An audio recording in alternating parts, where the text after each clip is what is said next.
हमारे नबी हज़रत मोहम्मद सल्लल्लाहु अलैहि वसल्लम को किसने जहर दिया था, बता सकते हैं? एक यहूदी औरत ने। जरा एक पल रुकिए और सोचिए, अगर मैं आपसे कहूं कि जिस व्यक्ति को पूरी दुनिया में अल्लाह का आखिरी पैगंबर मानकर सजदा किया जाता है, उसकी मौत किसी युद्ध, तलवार या बीमारी से नहीं बल्कि एक लड़की द्वारा दिए गए जहर की वजह से शुरू हुई थी, तो आपके दिल में सबसे पहला सवाल क्या उठेगा? कौन थी वो लड़की? क्यों दिया उसने जहर? और क्या सच में पैगंबर मोहम्मद की महाधमनी यानी एओर्टा उसी जहर के असर से फटने लगी थी? अगर यह सुनकर आपके मन में हल्की सी बेचैनी पैदा हुई है तो समझ लीजिए आज की कहानी वैसी नहीं है जैसी आपने किताबों में पढ़ी है। इस वीडियो का मकसद साफ है, वो सच आपके सामने रखना जिसे सदियों से आधा सुनाया गया, आधा छुपाया गया। अब अपने दिमाग में एक दृश्य उतारिए, रेगिस्तान की शांत शाम, पैगंबर का साधारण सा तंबू और एक यहूदी लड़की जिसकी आंखों में अपने मारे गए परिवार का दर्द था, दिल में बदले की आग और हाथ में इतना खतरनाक झर के उसकी एक बूंद भी इंसान की नसों को चीर सकती थी। पर असली सवाल बदले का नहीं था, सवाल था पहचान का।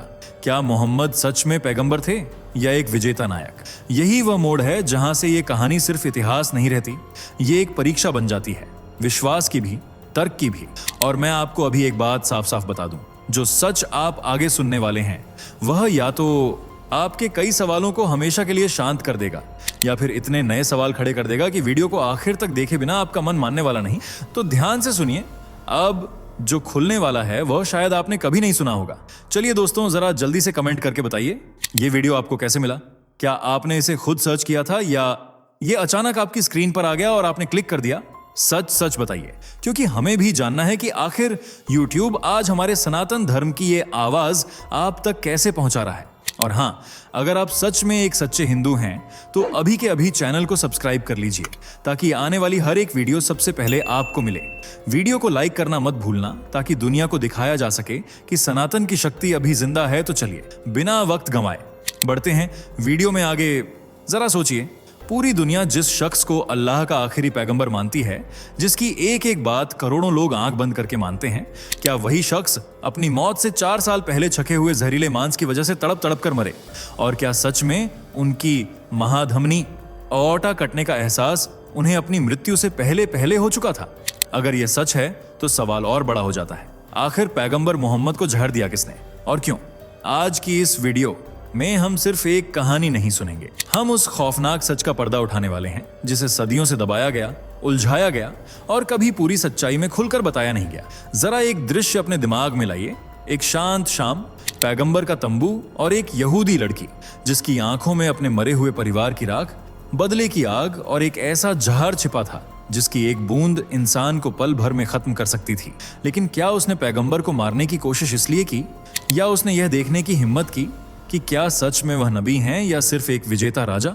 यहीं शुरू होता है वो अधूरा जवाब जिसे पूरा सुनने तक आपका दिमाग चैन नहीं लेने वाला, क्योंकि इस कहानी में सिर्फ जहर नहीं, शक, सत्ता, धर्म, युद्ध, दर्द और पैगंबर की आखिरी धड़कन तक का सच छिपा है। और एक बात याद रखिए, यह वीडियो सिर्फ इतिहास नहीं बताएगी, यह आपके सामने वह पेज खोलेगी जिन्हें बहुत कम लोग खोलने की हिम्मत करते हैं। तो अगर आपने क्लिक किया है, अब अधूरा छोड़कर जाना मत, क्योंकि जो आगे खुलने वाला है वह शायद आपने कभी नहीं सुना होगा। चलिए दोस्तों, फटाफट कमेंट करके बताओ कि आप इस वीडियो को भारत के किस शहर या गांव से देख रहे हो। हमें भी जानना है कि हमारी आवाज इस देश के किन किन कोनों तक पहुंच रही है। कश्मीर से कन्याकुमारी तक, अंडमान से अरुणाचल तक, हर आवाज एक ऊर्जा है और हम सब मिलकर बना रहे हैं सनातन की लहर। और अगर आपने चैनल को अब तक सब्सक्राइब नहीं किया है तो भाई, ये तो सीधा अन्याय है। मेरे साथ अन्याय हुआ है, मेरे साथ अन्याय हुआ है। इतना दमदार और जन जागरण वाला कंटेंट हम हर रोज आपके लिए लेकर आते हैं। सब्सक्राइब करो अभी ताकि अगली बार सनातन की हर गर्जना आप तक सबसे पहले पहुंचे। और हाँ, वीडियो को लाइक करना मत भूलना। ये सिर्फ एक बटन नहीं है, ये दुनिया को दिखाने का तरीका है कि सनातन अभी जीवित है और जाग रहा है। तो चलिए बिना वक्त गंवाए बढ़ते हैं वीडियो में आगे। कौन थी पैगंबर मोहम्मद को जहर देने वाली लड़की? क्यों किया था उसने ऐसा? क्या कोई जहर 4 साल तक अपना असर दिखा सकता है? आखिर क्यों अपने आखिरी वक्त में पैगंबर ने इतना दर्द झेला? क्यों उनके पैगंबर होने पर सवाल खड़े किए जाते हैं? महाधमनी यानी एओर्टा के बारे में क्या कहता है इस्लाम? कैसे एक युद्ध बना पैगंबर की जिंदगी के अंत का कारण? क्यों उन्होंने रोजेदार अपनी पत्नी को जबरन पिलाई दवा? क्या है उस जहरीले मांस की कहानी? और क्या सच में उनकी मृत्यु का कारण वही मांस था? अगर आप भी समझना चाहते हैं तो वीडियो में आखिर तक बने रहें। इस्लाम दुनिया का दूसरा सबसे बड़ा रिलीजन है।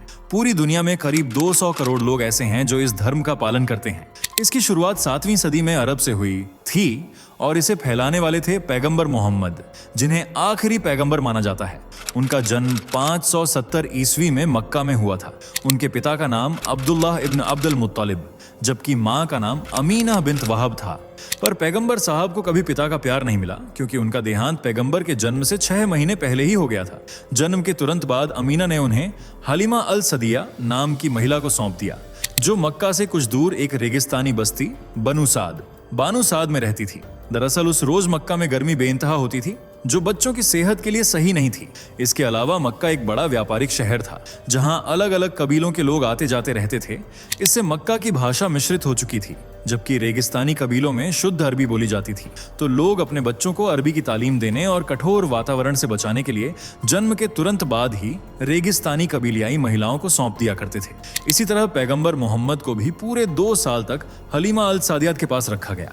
यहाँ से एक बार फिर वे अपने परिवार में आ मिले, लेकिन इसके कुछ साल बाद ही उनकी माँ अमीना का भी देहांत हो गया और अब उनके पालन पोषण की पूरी जिम्मेदारी अब्दुल मुत्तलिब के कंधों पर आ गई।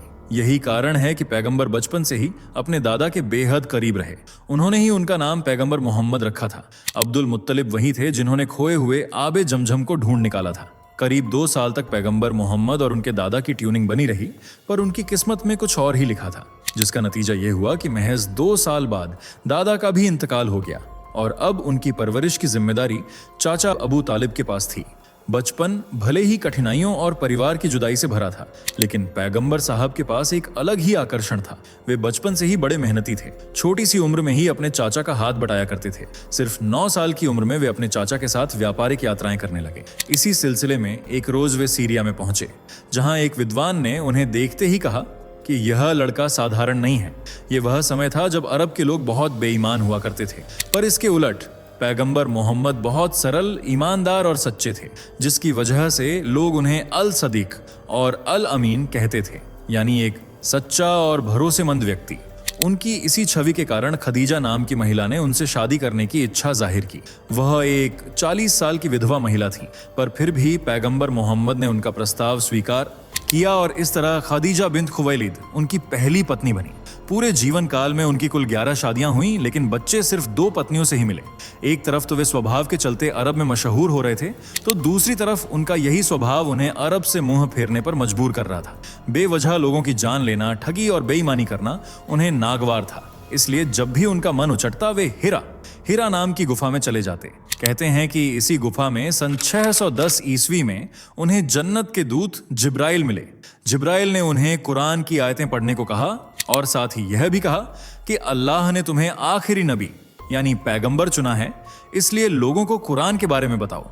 लेकिन वह यह बात सुनकर परेशान हो गए और अपने परिवार को सब बताया।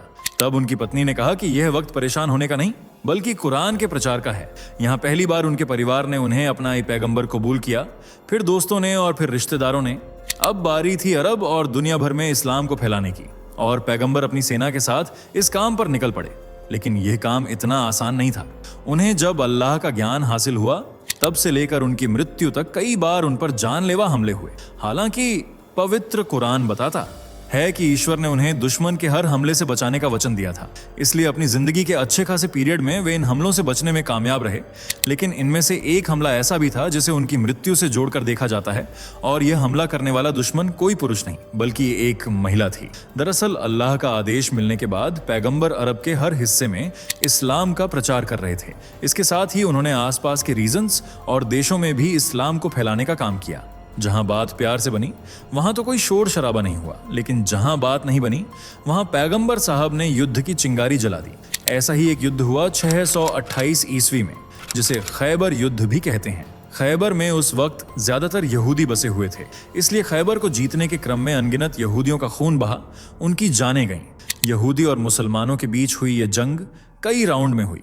दोनों एक दूसरे पर भारी पड़े, लेकिन आखिरकार पैगंबर ने जंग के साथ साथ खैबर को भी जीत लिया। पर इस जीत के पीछे कई बेबस और लाचार महिलाएं थीं, जिनका पूरा परिवार खत्म हो चुका था। इन्हीं में से एक थी ज़ैनब बिन्त अल हारिथ, जिसने इस युद्ध में अपने पति, भाई और कुछ रिश्तेदारों को खो दिया था। वह उन सभी के मरने का जिम्मेदार पैगंबर को मानती थी और अब उसका एक ही मकसद था, पैगंबर को मारना।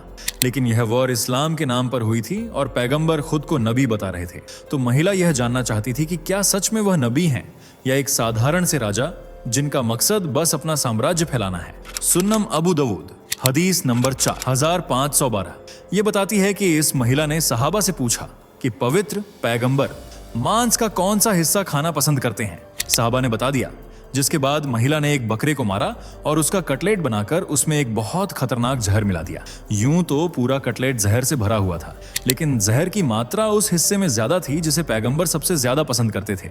इसके बाद वह पैगंबर के तंबू के पास जाकर खड़ी हो गई, जहां शाम की नमाज के बाद वे लौटे और महिला को खड़ा देख पूछा कि वे उसकी किस तरह से मदद कर सकते हैं। तब जैनब ने उन्हें एक उपहार भेंट में देने की इच्छा रखी। पैगंबर ने भी अपने साथी से कहा, महिला जो कुछ लेकर आए उसे बाइज्जत ले लिया जाए।